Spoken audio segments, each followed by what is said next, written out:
Sí. Outra Pergunta lá de trás, estão entendendo? Están entendendo? Sí, verdade? Perfectamente. Sí. Porque os galegos têm a ilusão, deixa eu falar uma coisa. Meus amigos galegos têm a ilusão, que eu acho que é uma grande ilusão, que não é verdade, de entender o português. E eu não sei se vocês entendem bem o português como acreditam entender. Entender o que eu disse? Entendedes bem? Sí, entendes. Essa visão galega, os meus amigos galegos exigem que eu fale português. Eu disse, não vou falar, porque a classe média galega não entende português. Pues aquí entendemos todo perfectamente. Aquí agora entendemos todo perfectamente. Está-nos sendo muito claro. Eu estou falando, eu quero ser entendida. Estou fazendo um esforço de ser entendida. Vamos lá, querida. Ben, Tamén nos gustaría preguntarlle que sente vostede cando escribe de Galicia? Ah, você tocou num ponto muito sensível na minha vida. Deixa eu lhes contar uma coisa. Eu tinha 10 anos e sempre me prometeram que um dia eu conheceria a Espanha. Tanto que eu achava que no litoral Copacabana, do Rio de Janeiro, a partir dali já era a Europa. Você não precisava cruzar o Atlântico para chegar à Europa. Eu tinha essa ilusão. Até que minha mãe disse, não, minha filha, nós temos que atravessar o Atlântico para chegar à Europa. Aí eu me conformei que havia que vencer as ondas atlânticas. Quando foi dito, resolvido pela família, que nós iríamos para a Espanha, eu com 10 anos, aquilo parecia um circo, essa viagem, uma viagem extravagante. Por quê? Porque a Espanha vivia um período de grande miséria. Com a ditadura do Franco, a Espanha não foi incorporada depois da Guerra Civil e com a Segunda Guerra Mundial, não foi incorporada ao Plano Marshall, não foi incorporada a nada. Então, nós sabíamos, quer dizer, meus pais, meus avós, sabiam que havia o extrapélago, né? Tudo era você não tinha pão de trigo, havia faltas tremendas. Então, foi dito à minha mãe que ela tinha que comprar malas e malas, aquelas malas de teatro, vocês conhecem aquelas malas que abrem, tem gavetas, pendura a roupa, até isso minha mãe comprou. E encheu as malas de feijão, de arroz, de café, de roupa de seda, de sabonete, de pasta dental. Olha, vocês não sabem o que foi a nossa bagagem. E metemos-nos no barco mesmo. E assim foi a viagem até Vigo. O barco parou em Vigo em novembro. Frio, aquele aire enorme dele, sabe? Aquela coisa que depois eu amei apaixonadamente, mas naquele momento eu detestei. E chovia um pouco. O sentimento que eu guardo dessa chegada era de horror. Eu, uma menina solar, o que eu estava fazendo com essa gente lá embaixo? A família, os amigos, as mulheres de preto, um negro, que depois eu utilizo como imagem no meu romance A República dos Sonhos, que era o luto do Edward, né? Então, depois eu digo que o mesmo traje negro servia para todos os mortos, porque você acabava de reverenciar um morto, dependurava no armário, aí o próximo morto você tirava o mesmo traje. Bom, e eles todos lá embaixo gritando, eu me senti uma menino Jesus, ou então Moisés encontrado nas águas do Rio Nilo. Descemos, me agarraram, eu detestei. E eu escutei o galego, eu detestei o galego. Eu achei uma língua rústica, grosseira, né? Vamos dizer, um pouco cultural. E, bom, me arrastaram. E fomos para uns carros, né? Para levar. Era uma caravana, porque eram muitas malas. E quando fomos, chegamos em Pontevedra, e depois pegamos o caminho de Cotobade, que nós somos de Cotobade, né? A Corredoira, né? Eu me lembro de tudo. Vocês percebem que eu sei mais de Galícia, talvez que vocês, de tanto que eu... Aí, nós íamos ficar, meus pais eu em Borella. E meus avós, Daniel e Amada, iam para a terra da Ieta. Mas quando nós chegamos em Borella, na entrada antes da ponte, não é? Carros não passavam, porque era cheio de lama, chuveira. Aí tiveram que trazer os bois, as carroças de boi. Eu só dizia, meu Deus, uma menina solar. Eu detestei. Mas nisso, vejam vocês, eu olho a ponte de Borella, ela é linda. Essa ponte é do século XIV. Depois da ponte tem uma capelinha que é Nossa Senhora de Lourdes. Eu olhei essa ponte, eu olhei essa capilha, eu tive, é o que eu guardo o sentido de tudo. Eu tive uma emoção tão profunda que eu disse para mim mesma, como um milagre da vida, eu disse, eu vou amar essa terra para sempre. E é o que eu tenho feito. Eu amo a Galícia profundamente. E eu vivo servindo a Galícia. Vocês me devem esse meu amor. E eu devo a vocês o amor que vocês me inspiram. Então a Galícia, para mim, é uma terra extraordinária. É raro o dia que eu não penso na Galícia. A Galícia faz parte dos meus projetos de vida. Eu não vejo o mundo sem a Galícia. Eu posso estar em Nova York, eu sou a mulher mais moderna do mundo. Já morei em Nova York, já morei em Paris. Mas onde quer que eu esteja, eu sou uma campesina da ilha. Então, eu acho que eu estou respondendo a sua pergunta. Galícia está presente na minha vida e na minha obra. Aliás, vocês teriam que ler a República dos Sonhos, que dizem que é a grande épica gallega, dito por vários críticos galegos. É um hino de amor à Galícia. Queríamos lhe perguntar que un escritor ten sempre unha responsabilidade coa sociedade e co mundo. Cal é a súa responsabilidade? Un escritor ten sempre unha responsabilidade coa sociedade e co mundo. Cal é a súa? Querido, eu não acredito. Essa frase, essa pergunta é boa. Mas a grande responsabilidade do escritor é estética. Essa que é a grande responsabilidade. Não adianta ele ter essa responsabilidade que é muito importante para o cidadão, né? Se ele é um escritor medíocre, se ele desrespeita o texto, se ele publica qualquer texto só para ganhar dinheiro, para ter glória falsa.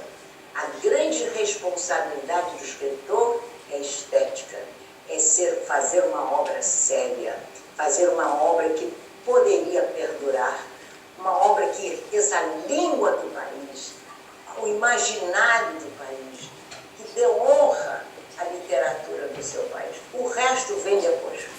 Entendeu? O resto é assunto da cidadania, que vocês têm tanto quanto eu. Todos nós somos cidadãos, temos obrigações com a sociedade, temos impulsos humanitários, somos seres que fazemos parte da civilização. Então, fazer parte da civilização implica em uma responsabilidade. Aí vem a sua pergunta. A sua pergunta, aí sim, o escritor tem a responsabilidade de escrever bem, estético, e ser um cidadão do mundo. Se for possível escrever sobre o seu tempo, através de crônicas, é muito bem, mas há escritores que não o fizeram, e nem por isso deixaram de ser grandes escritores. E escritores que escreveram através de crônicas, sobre a política de sua época, são escritores medíocres. Está contento coa situación política, social e cultural do seu país nestes momentos? Bom, Está contento coa situación política, social e cultural do seu país nestes momentos? não estou. Primeiro, eu acho que nós estamos vivendo um momento muito difícil no mundo. A Europa também não pode estar orgulhosa. A Europa vive momentos muito difíceis também. E nós, particularmente, estamos vivendo um momento muito difícil.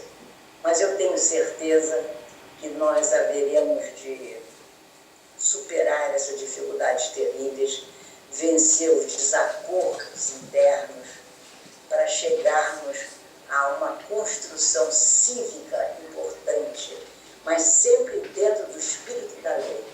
Eu cada dia admiro mais a lei, mesmo quando a lei se equivoca. Mesmo quando os senhores das leis, os magistrados, né, os juízes se equivocam, ainda assim, nós sem a lei seríamos bárbaros. Você está me ouvindo, querida? Você está me ouvindo que eu estou lhe respondendo? Nós sem a lei seríamos bárbaros. Portanto, é isso que eu almejo. Sob o império da lei, a Constituição é a mãe de todos nós. Não se pode viver dispensando a Constituição. O que opina do papel da mulher na sociedade brasileira?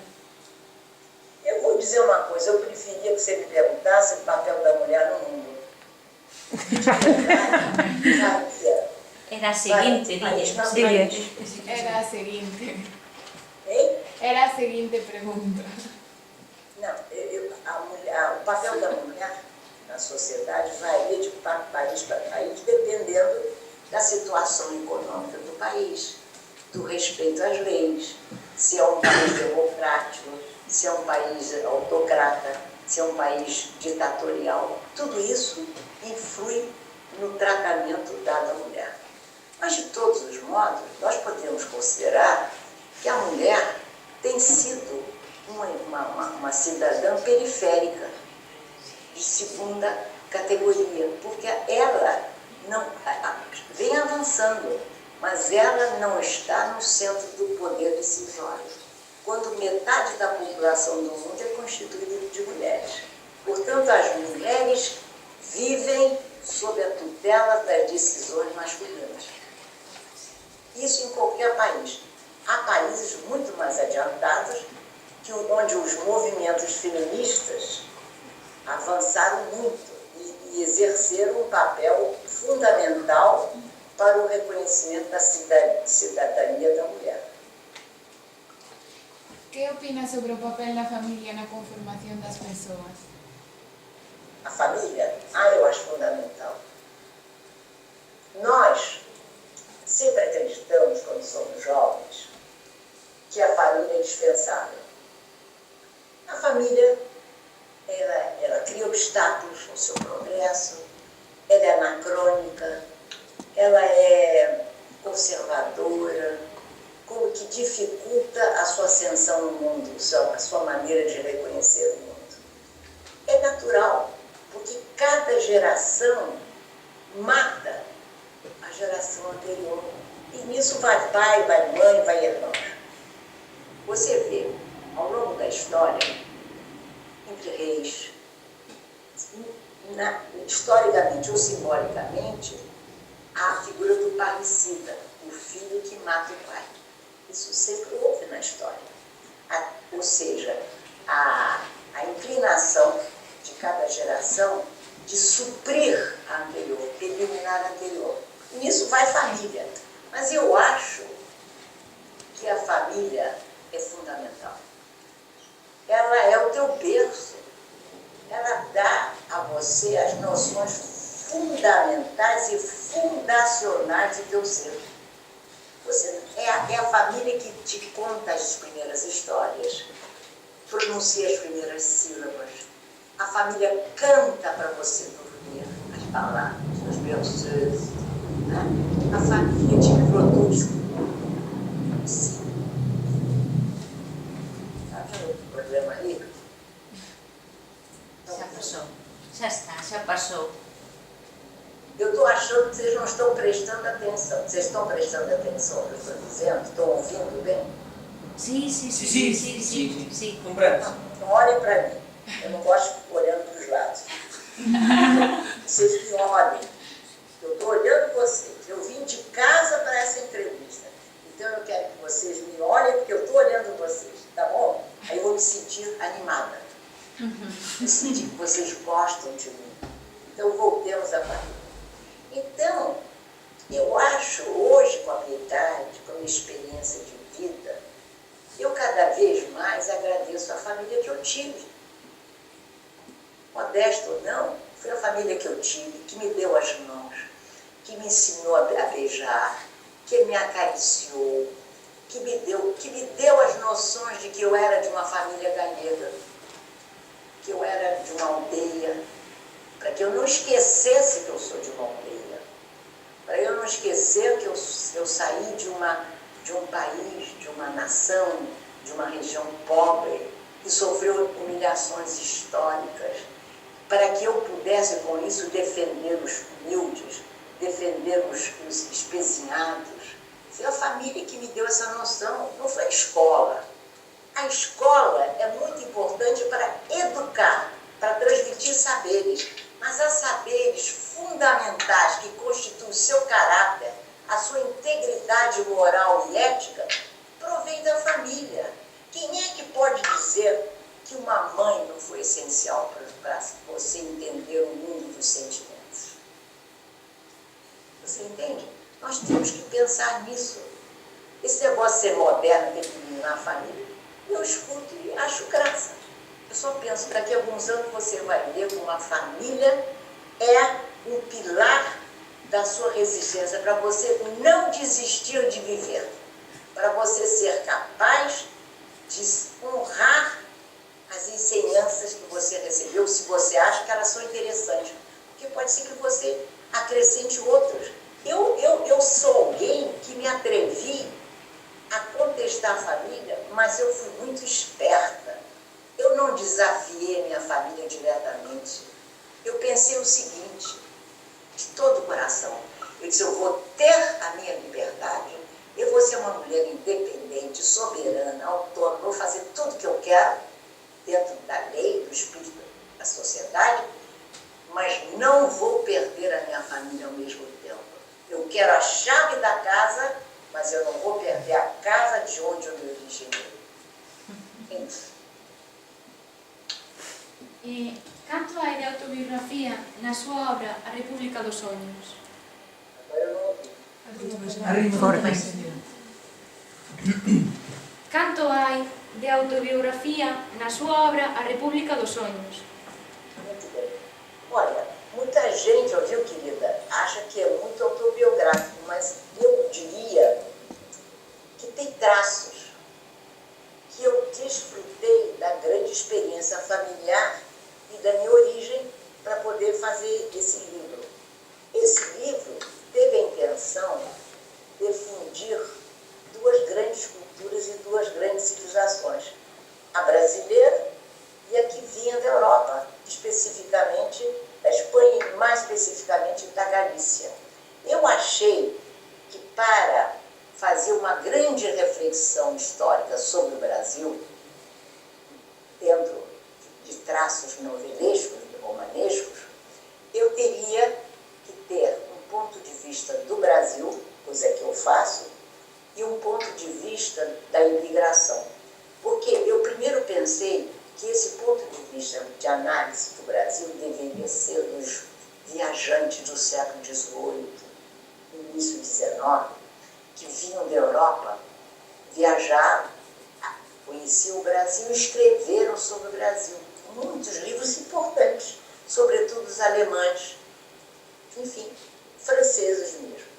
Mas, de repente, eu pensei que esses estrangeiros cultos que escreveram sobre o Brasil, que poderiam me dar ótimos subsídios, né, para falar do Brasil, ou pensar o Brasil, refletir o Brasil, eles estavam compromissados com a própria cultura de origem. Eles escreviam pensando no leitor alemão, por exemplo. Então eu achei que não serviam naquele momento para as minhas reflexões. E de repente eu me dei conta que ninguém melhor, a mirada que eu poderia utilizar para analisar o Brasil era dos imigrantes. E aí eu me dei conta que eu dominava o mundo da imigração.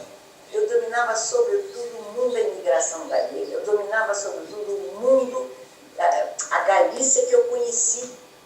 E aliás, eu acho até hoje que eu conheço a Galícia com carinho, com amor. E além das leituras, das viagens que eu fiz sempre à Galícia, não é verdade? Então eu escolhi, ouviu, querida? Eu escolhi essa mistura mistura do ponto de vista dos imigrantes e da ponto de vista do Brasil. O imigrante, que eu aprendi em casa, era aquele que veio do Brasil para morrer. Ele pensava que vinha para fazer-se rico, ter dinheiro.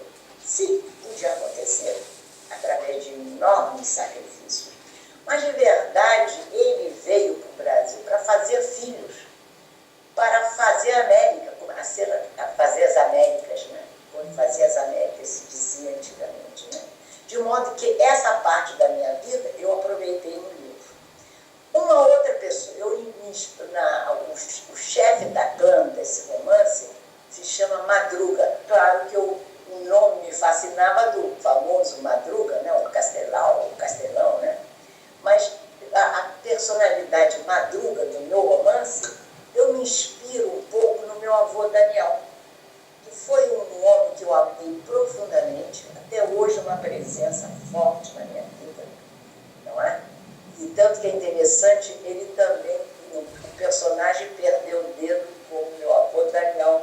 Quer dizer, são pequenos detalhes que me influenciaram. Mas eu não diria, ouviu, que é um livro que acentuado os traços biográficos. Agora, evidentemente, o escritor faz uso de todos os saberes que ele vai acumulando ao longo da vida.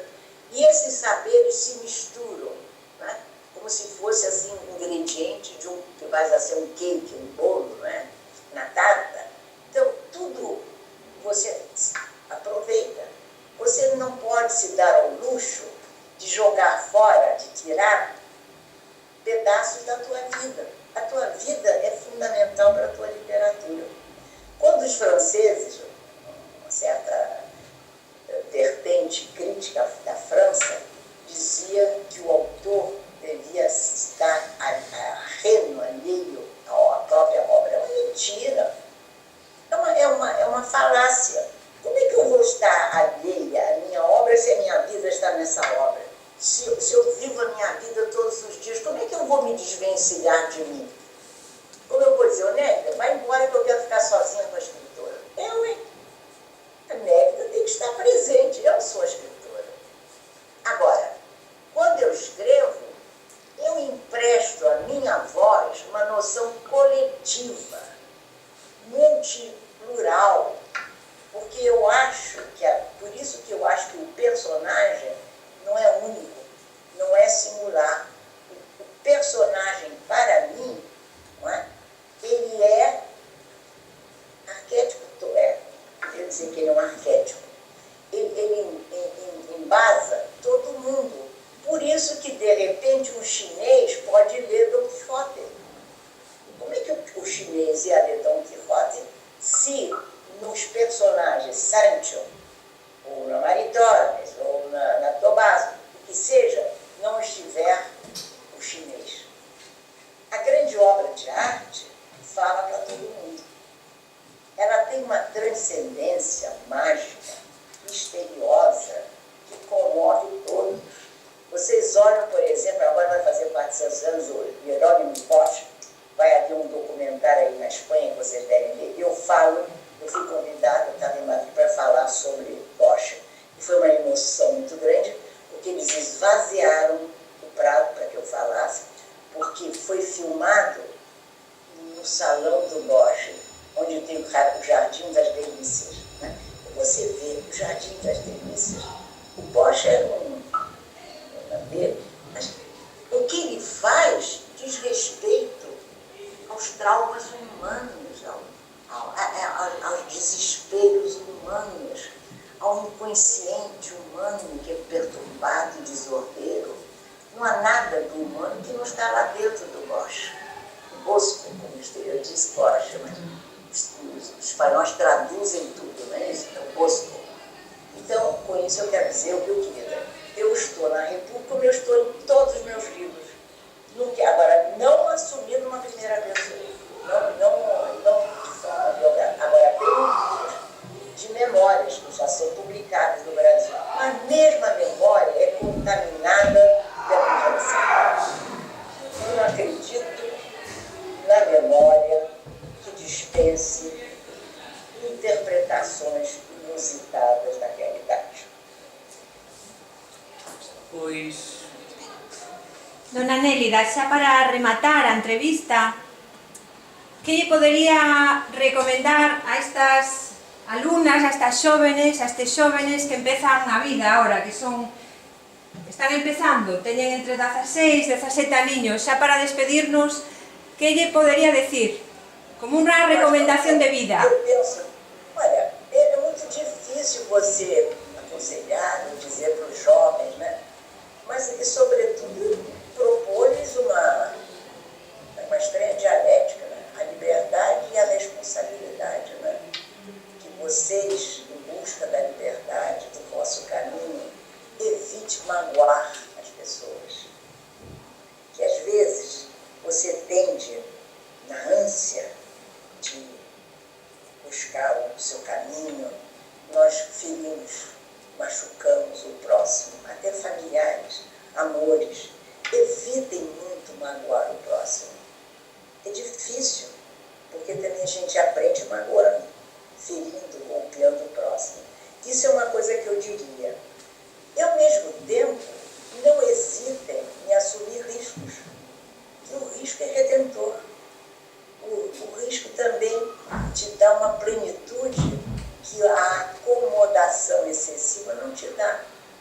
Você, por exemplo, se quer ser escritor, pois se lance à literatura, mas não se iluda pensando que é um caminho fácil. É um caminho dificílimo, mas é maravilhoso. Vocês não veem como eu estou falando aqui com vocês com prazer? Um prazer que eu tenho em ser escritora, que eu não sei como agradecer a Deus, agradecer a quem seja, a minha mãe, que foi fundamental, meu pai, ao mundo, aos amores, porque me fizeram com que eu transcenda a mim mesma, as minhas fronteiras. Portanto, o que vocês querem, se vocês querem ser camponeses, é uma maravilha, o que vocês quiserem ser.